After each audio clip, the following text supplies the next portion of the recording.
Welcome to the Man Cave Podcast with Dan Casper.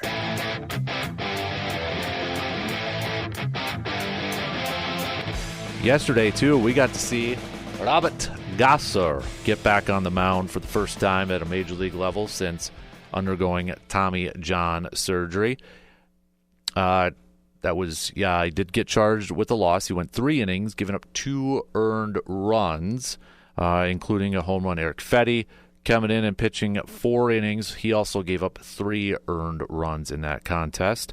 But sounds like over the weekend, too, that the Brewers dodged a bullet with William Contreras with that catcher's interference, getting hit with a bat on Saturday nights.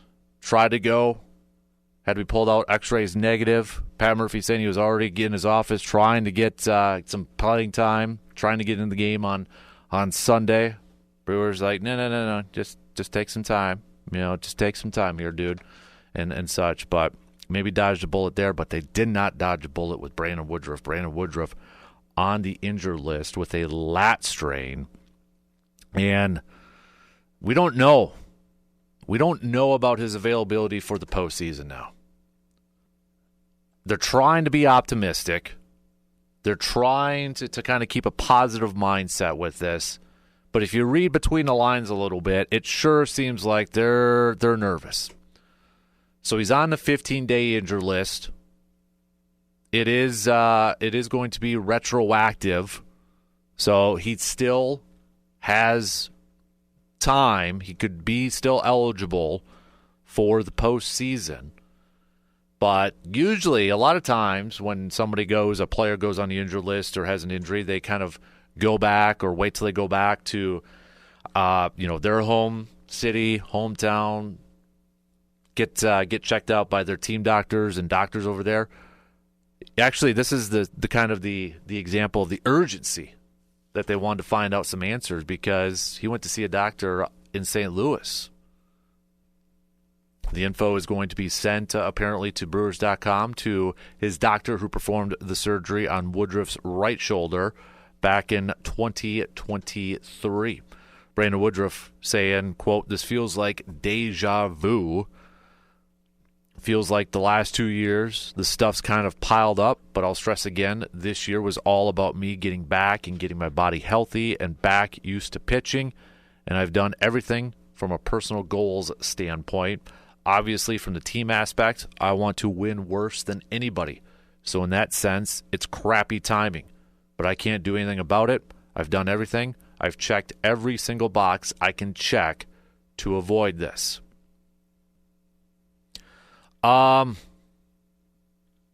Murphy used words like devastating, awful for Woodruff and for the team. Also want to say we're all trying to be optimistic, but it's too early. It really is, coming off the injury and how this happens. I don't think we can count on it for sure, but hey, if anybody deserves a break, it's this kid. So, again, trying to be optimistic here. Trying to keep your fingers crossed that maybe he can be ready to go. Maybe he can have a full recovery time to get back for the postseason for the NLDS. If not, what are the options? One is Jose Quintana. Although, according to Brewers.com, he was still feeling discomfort when he went through running drills on Saturday. So, they also have Chad Patrick. Obviously, we saw Gasser get into got the start, but he's been kind of pitching more in terms of a relief type of role, 2-3 innings at a time. Then you got Mizorowski, but as Pat Murphy said, the club was considering moving him to the bullpen after his latest loss in St. Louis.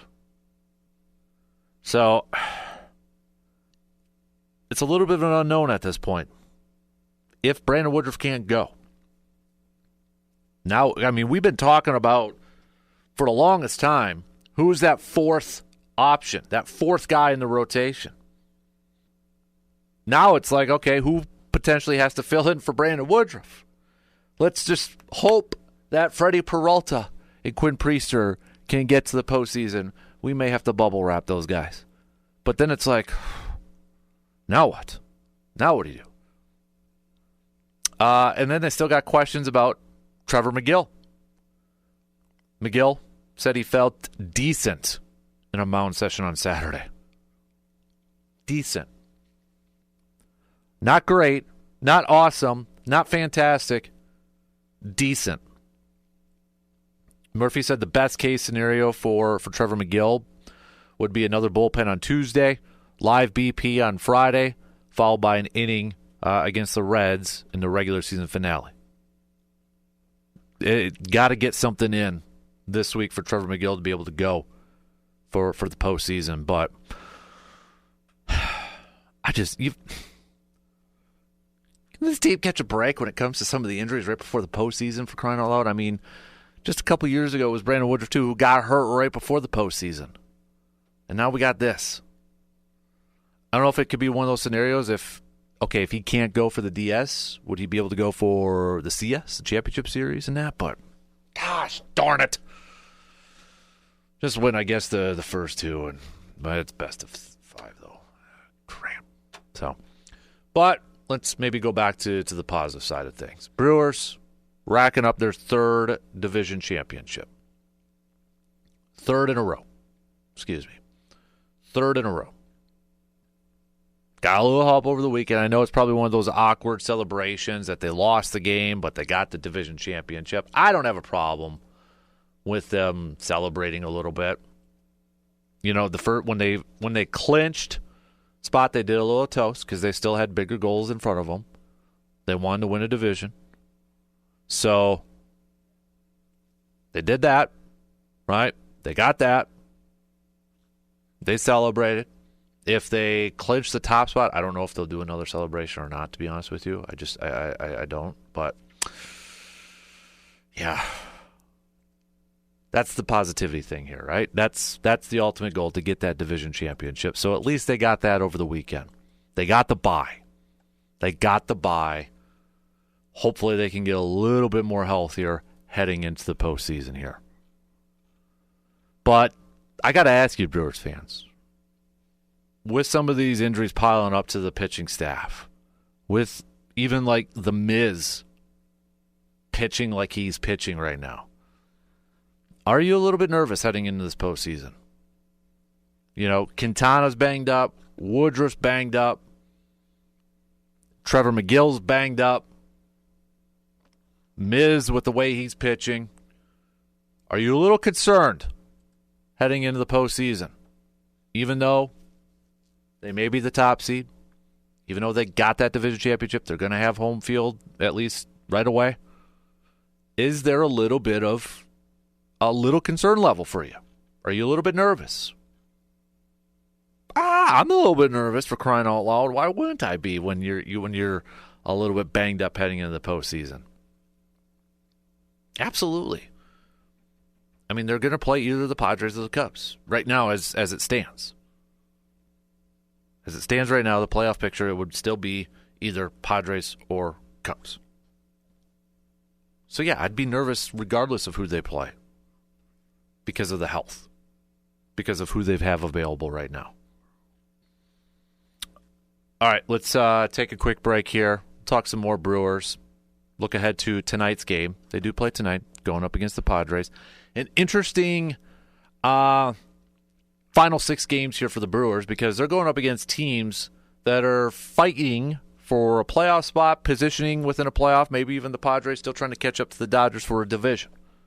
That's who they have up first. And then the Reds, who have now moved into the playoffs, they got them at the back end here. So, yet the Brewers still trying to get that number 1 spot.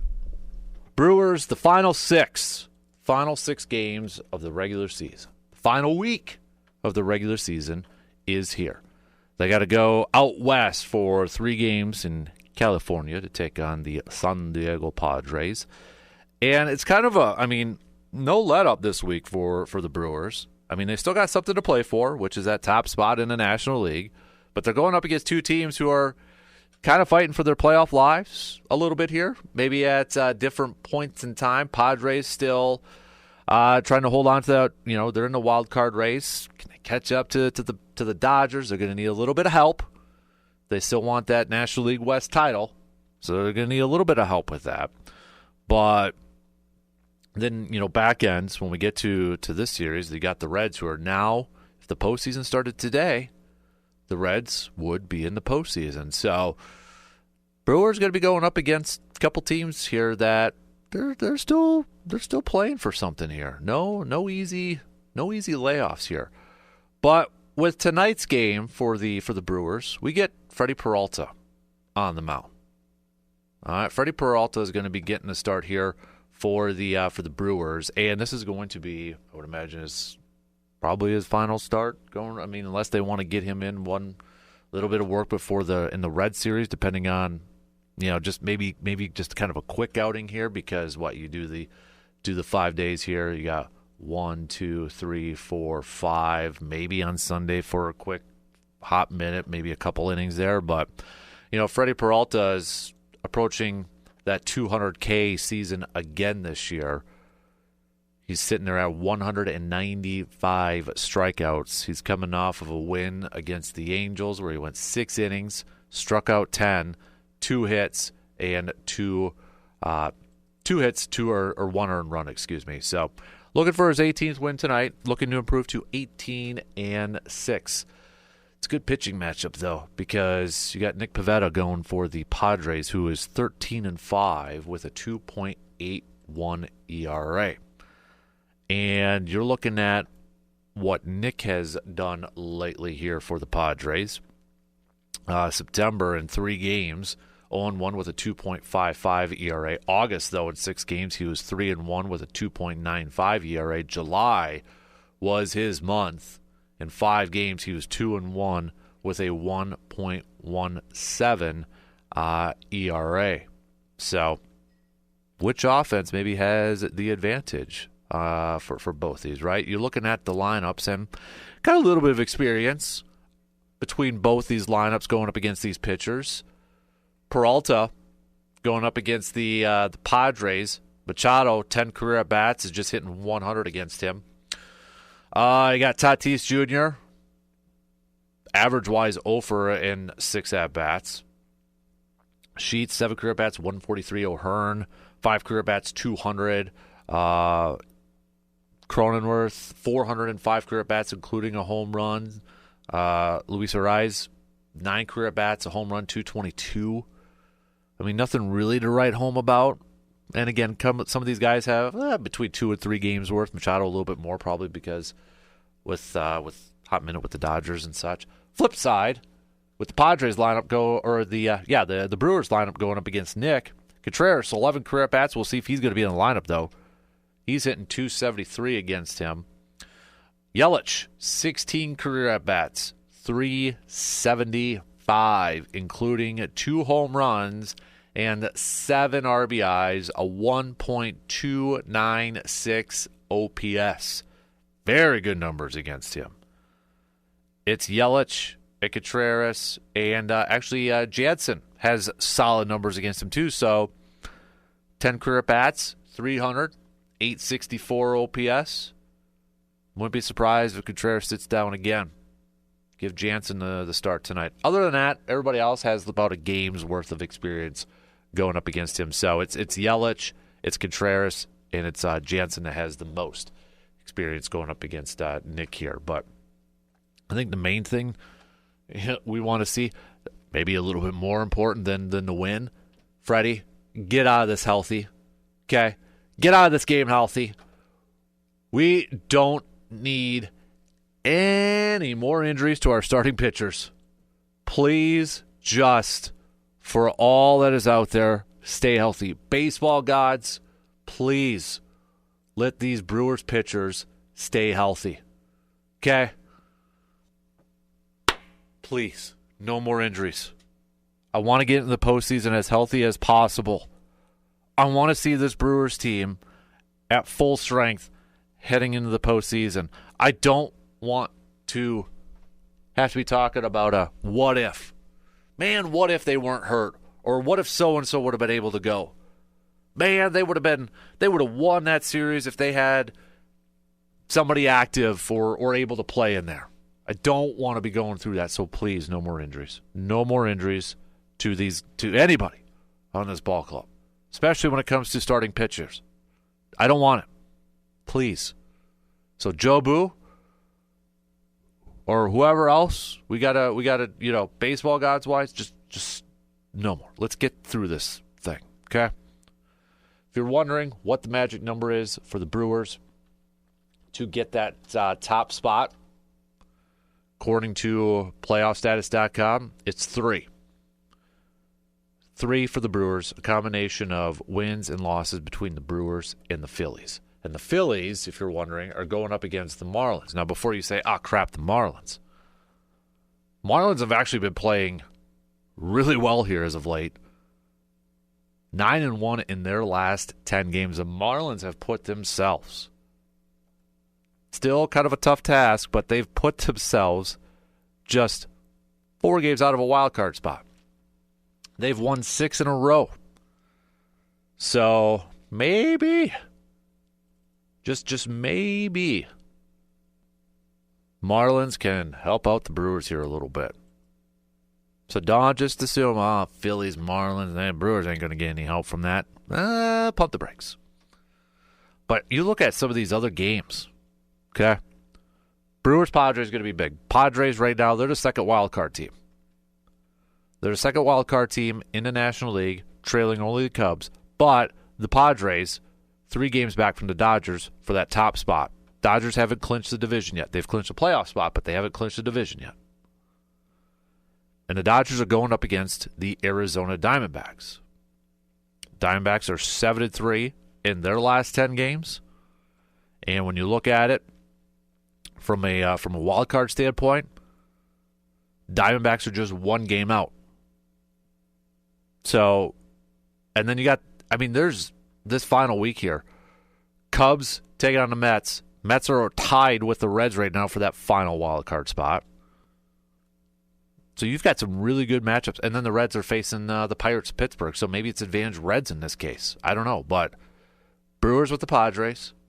Phillies with the red-hot Miami Marlins. Dodgers with the Diamondbacks, who are just 1 out right now. Cubs, Mets. Mets trying to hold on. Got some good matchups here in the National League. That's where things stand right now. Brewers, Phillies, Dodgers. Cubs, Padres. Reds, Mets tied for that final wild card spot. Diamondbacks 1 out. San Francisco is 3 back. They're 3-7 in their last 10. Didn't do them any favors. And then you got the Marlins and Cardinals, who are 4 back.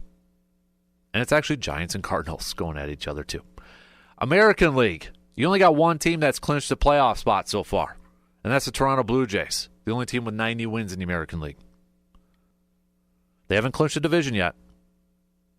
Yankees are still have something to say about that. But right now your division leaders are Toronto, Seattle, Detroit. Heck of a weekend for Seattle going up against Houston. And Seattle winning 4 in a row. 9-1 in their last 10. Not a great stretch here for Detroit. 1-9 in their last 10. They've lost 6 in a row. And now they've got a series going up against the Cleveland Guardians, who are playing fantastic baseball. 9-1 in their last 10. And the Guardians are now tied with the Astros for that final wild card spot. Would it surprise anybody, the way it's getting played right now, that Detroit falls to a wild card spot right now? If you've been paying attention and following along with baseball, probably not. But it could happen. I feel like we know who the teams are going to be in the American League because, Yankees, Red Sox are currently holding on to the top 2 wild card spots. Then it's Cleveland and Houston tied for that last one. Throw Detroit in there as well, since they're only up by a game. 2 spots between those 3 teams. One of those teams is going to miss it. The next closest is the Rangers, who are 5 games back. So we have a good idea of who the playoff teams are going to be, even though only 1 team in the American League has clinched so far. But a crazy finish. A crazy finish. That Guardians and Tiger series is huge. It's huge. You got Toronto taking on Boston, too. Boston, they need a couple wins here, too, just to maintain that wild card spot. American League East is maybe a little shuffling left to do here. It's going to be one hell of a final week in the regular season for Major League Baseball. We got some crazy good matchups, some drama, some tight races. And it all worked out heading into this final week.